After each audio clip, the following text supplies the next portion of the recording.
Welcome. Last time we have looked at some ultra-finite calculus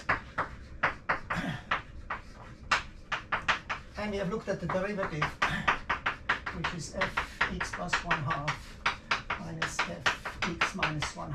So somehow the half integers have appeared naturally, and it reminded me of something I thought about in 2008 when thinking about some IBL. At that time we were interested in inquiry-based learning, and I kind of felt that in order to do something inquiry-based, you have to come up with new structures. Otherwise you can just Google it, you can just look it up, you can ask the search engines, and Stack Exchange gives you the answer to the question. So here's the definition which somehow justifies that half integers are natural.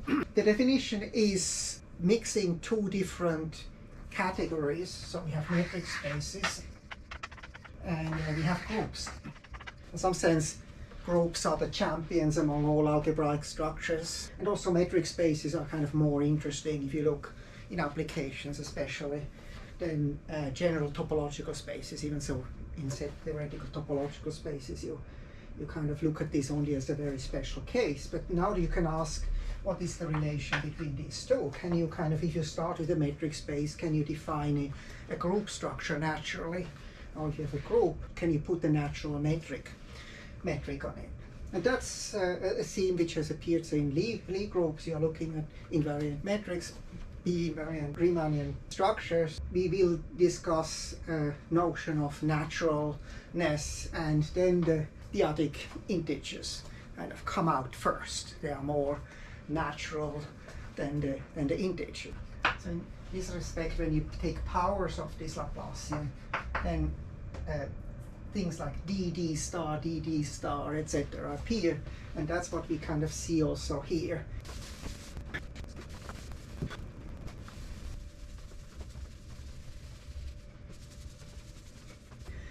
So if you start with a metric space, and we can lift it to a metric group such that all the group operations are isometries, then we call this a natural metric space. So the definition is here more precisely. So we lift kind of this metric structure into a structure which is also an arithmetic structure, which has a group structure. And we ask ourselves, when is it possible to lift this uniquely? So this has to be uniquely. And examples, so of course if you take the graph CP, so it's the graph with the geodesic metric, this is CP, cyclic graph, geodesic metric, then we can lift, because there's only one group. So that's an example. We have also R. There's only one way how we can make this into a Lie group. Now a little bit the surprise is that Z is not. Integers which Kronecker admired so much. Kronecker was one of the first ultra-finitists. Is not natural.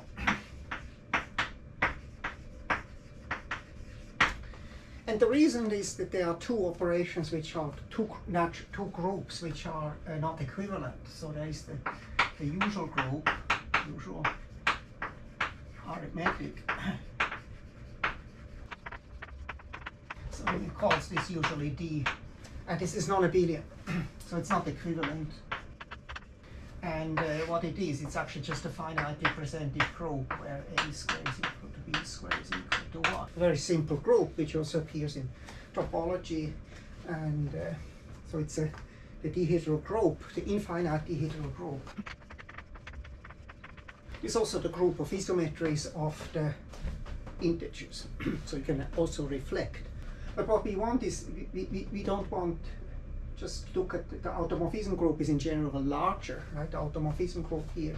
So if you take the usual things, you can put on Z, you can put this structure, and I actually have have it here drawn out. So you just take, you start with 0, then you have a. You cannot take a square because this brings you back, and then you have ab, and so on. So you have kind of this creation and annihilation operators. So you can go forward by taking ab, ab, ab, you go forward.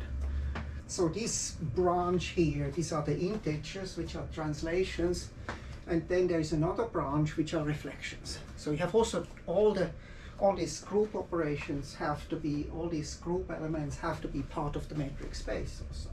So that's the thing. So there are two and both of them are, you know, isometries. So the question is, how do we get, how can we make this more natural? And what we can do is actually, and that's one of the main things here, that this dihedral, infinite dihedral group is natural, as are also all the dihedral groups. While the cyclic groups are not. Already C4 is not C4 already. So you have to go to T2. D2 is, and that's the Klein group. So that's natural. How can we get the metric space? We have to show that there is a metric space which has a unique lift, and I indicated here how to do that. We have here, just to make sure that we don't have more symmetry here. So we take this metric space here with this distance is different than this distance.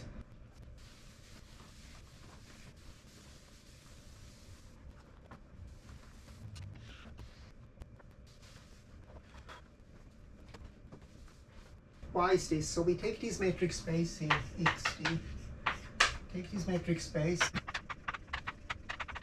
Now any group which lifts is a group of isometries, so it has to be a subgroup of the group of isometries.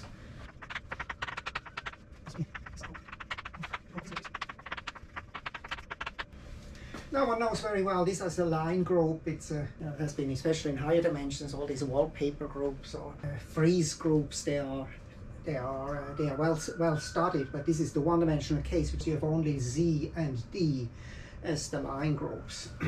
The group of isometries, because of this broken symmetry here.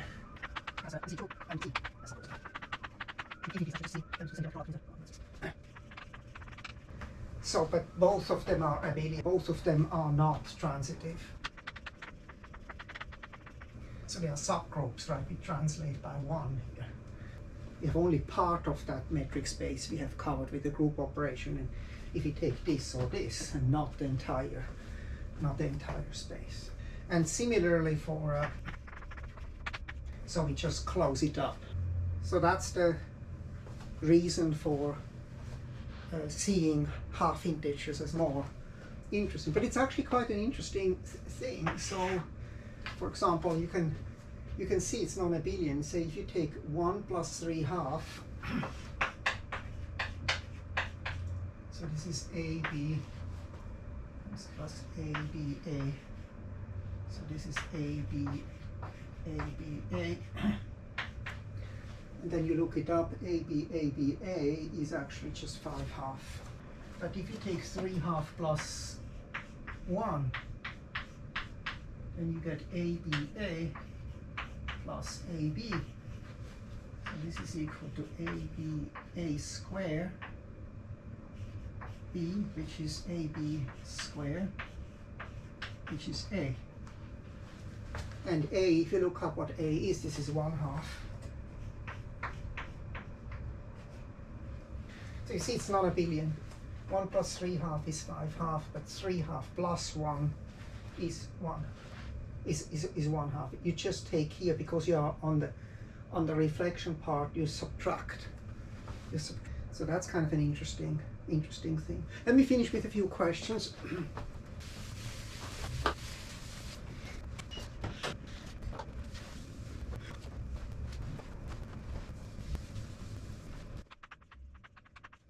So general,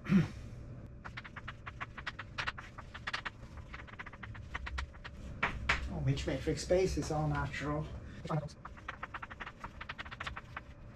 which Lie groups, and so on. So you can actually you can ask you this question for essentially any group which appears. Looks like a nice thing to explore more. I did not actually look at it since 2000. Since I looked at this in 2008, it's something which came up when we looked at this ultra-finite calculus. That's it for today.